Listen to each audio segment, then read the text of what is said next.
Paribas लेंगाक Paribas सिगी सरकार सिगी दोलदा हाइबा तारे BJP ओइनदी एई लेरी अदु मसीसु अखोइगी लेरिबा सिस्टम सिने सुम पामक्त्रगदी तौरक्त्रगदी अखोइसु दुम सिदे तोपसु दुम याय हाइबा ngamदेब अदु अखोइना येंगिसदी लेंगाक पारिबा मखोइ खरना हाइबदी काउंसिल ऑफ मिनिस्टरना मसीगी पॉइंट से अखोइदा डिस्कशन तौसी हाइरा कांदा खतनेबा अखोइना चक्कदोइस मसी पॉइंट से अखोइ अमतंग मीटिंग तौसी हाइरा कांदा खतनेबा अखोइना चक्कदोइस हाइरक्त्रकांदा अखोइना कई खंगदोइन हाइबा मणिपुर से कनाना थुगा ये सिदी उ लेरबने बीजेपी ना हाइबदी सुन्याय रोय मतमदुइदा आर्टिकल 371 सी ना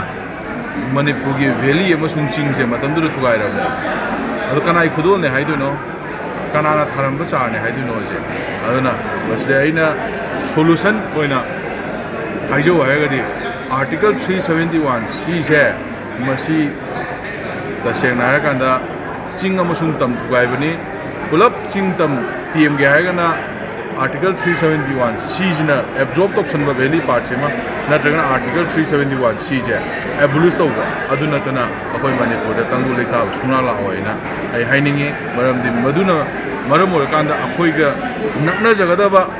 अखोइ इचिन नाव नेना लेजरिबा सिंग अमसुंग तम नेना लेजरिबा जे मसिगी जे कनाना पार्टीशन तवी हाइबदि प्रजा मियाम नेना खंगना लेरपोनी अदना पंगाइदा हाइबगी पोछि मतोक्सी अदु सबुदि नोइसु नोइगी अंगम लेवल दो होनो नोइना थारंबा नोइना पिरंबा खुदुदना मरम ओरकांदा सि अखोइना वारिने हाइबसिदे नखोइ मतम खुदि मदु कावबुनोना मसिंग दना मेसेज ओइना पिनि सागैगी मसिंग क्याम लेगे खोलिगे हाइबगी अदोलमदा अनमना सागै मसेन लौनबा यादेगा हाइबगी अवेयरनेस कुंबा अदोमा कोई हानदगी चन्ना बोलिग्लम हाइबा तारे अदुम मसिंदुगी मरुओइना खलगा 2010 दा सुदोखिउने अदना होजि मोइ याम फजनो होने अदो अखोइ सिसिना मरम ओरगादा अतै सागैगी सिदुम पुनबगी ले तोबा अखोइना सुम उजबदा हाइतारे पुलिबा सागैजिदु सुम मोइगी कनो सिलेजा अवेयरनेस पिजबने अदना होजिकी सुमस के मोंगसिना अदुम मणिपुरगी अदुम पुलकनी मणिपुरगी सोयदन मोमा अदुम अपुनबम लाखन अपुनबा पांगन नमदि सोयना अदुम आई लेगदराना खल्ले आइना आई स्माइ सुम पुदो मसी कनो हाइबा तारे कोइगी मरुओइना याम हाइबस यामना लुरे मरमदि इशू से डिफरेंट इशू लई हाइदारे अदुगा पॉलिटिकल की ओइबा एंगल से मैम लेना कोई इंडिजिनस पीपल दी अदुम नेटिव कन पीपल्स दी अदुम लेगदी अदुगा अदुम मसीगी ओइबा पोसो अदुम कोइना हाइबा तारे अदुम लेगदबनिना कोई मदुदोइना अखोइ फोकस पीरगदी अखोइगी लेरिबा मरुओइना इलीगल इमिग्रेंट सिंग सी कोई कमाइन तौदना अखोइ मोइदगी प्रोटेक्ट तौदगे हाइबसे प्रोटेक्ट मीन्स अखोइ से चासलेइने अदा अखोइसु मोइदगी कमाइन तौना प्रोटेक्ट तौदगे इजदा अखोइ तौबो मतम नेना खल्ले अदुना ने अखोइगी हंदकी 10 years दिजा अदुम अखोइ खरा वाजरगसु तुंगी मिरोलदि मसिजना अफबा अदगी यामना तुंगी मिरोल सिंग हेन फाउगनी ना आइगी आशा हाइबा तारे आइगी वखलोंदा माइना लई कोंग यावगा मतमदा अखोइ अदुम फजना तौवे अदु होजिक लेंगाक पाबी यावदे हाइबा पारिबा लेंगाक पारिबा सिगी सरकार सिगी दोलदा हाइबा तारे बीजेपी ओइनदी एई लेरी अदु मसीसु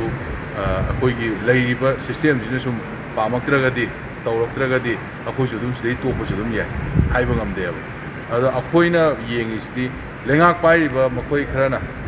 हाइबदी काउंसिल ऑफ मिनिस्टरना मसीगी पॉइंट से अखोइदा डिस्कशन तौसी हाइरा कांदा खतनेबा अखोइना चक्कदोइस मसी पॉइंट से अखोइ अमतंग मीटिंग तौसी हाइरा कांदा खतनेबा अखोइना चक्कदोइस हाइरक्त्रकांदा अखोइना कई खंगदोइन होजिक मणिपुरी इशू मैम ले इशू मैम सिंगसी अखोइना काउंसिल ऑफ मिनिस्टर ओइगाय मनुंगदा अखोइना खंग अखोइगी बीजेपी की मतमदुदा प्रेसिडेंट रूल लाइंगाय मतमदसु अखोइगी बीजेपी की ग्राफ हाइबा तारे कैसु याम फन मांगदे अदु अनौबा सरकार लाकांदा मियामगी एक्सपेक्टेशन दो तौरक्तबगिनेबा अखोइना होजि ग्राफ से हाइदरेइस अदो अखोइजु उदमते उयेबा अदुबो मसिदी मियामगी आइदी तौगदो थौ मैमसिंग अदु हेक्ता तौबा यादबगी पोचु दुम लेरमोने अदुना खितंग अखोइ येंसिनबा दरकार लई अदुगा प्लस अखोइगी ꯂꯩꯔꯤꯕ ꯄꯥꯜꯂꯤꯕ ꯁꯔꯀꯥꯔꯁꯤꯡꯁꯤꯅ ꯇꯁꯦꯡꯅ ꯍꯥꯏꯔꯀꯥꯟꯗ ꯃꯤꯌꯥꯝꯒꯤ ꯏꯍꯨꯜ ꯈꯪꯅ ꯑꯩꯈꯣꯏ ꯊꯕꯛ ꯇꯧꯕꯗꯨꯗꯤ ꯑꯩꯁꯨ ꯄꯥꯝꯃꯤ ꯑꯗꯨꯒ ꯁꯔꯀꯥꯔꯅꯁꯨ ꯄꯥꯝꯃꯝꯒꯅꯤ ꯈꯜꯂꯤ ꯇꯧꯔꯛꯇ꯭ꯔꯀꯥꯟꯗꯅꯤ ꯄ꯭ꯔꯣꯕ꯭ꯂꯦꯝ ꯂꯥꯛꯀꯗꯣꯏꯁꯦ ꯑꯗꯨ ꯇꯧꯔꯛꯇ꯭ꯔꯀꯥꯟꯗꯅꯤ ꯑꯦꯟꯇꯤ ꯑꯣꯏꯅ ꯂꯥꯛꯀꯗꯣꯏꯁꯦꯅ ꯑꯩ ꯁꯨꯃꯥꯏꯅ ꯁꯨꯝ ꯊꯝꯖꯒꯦ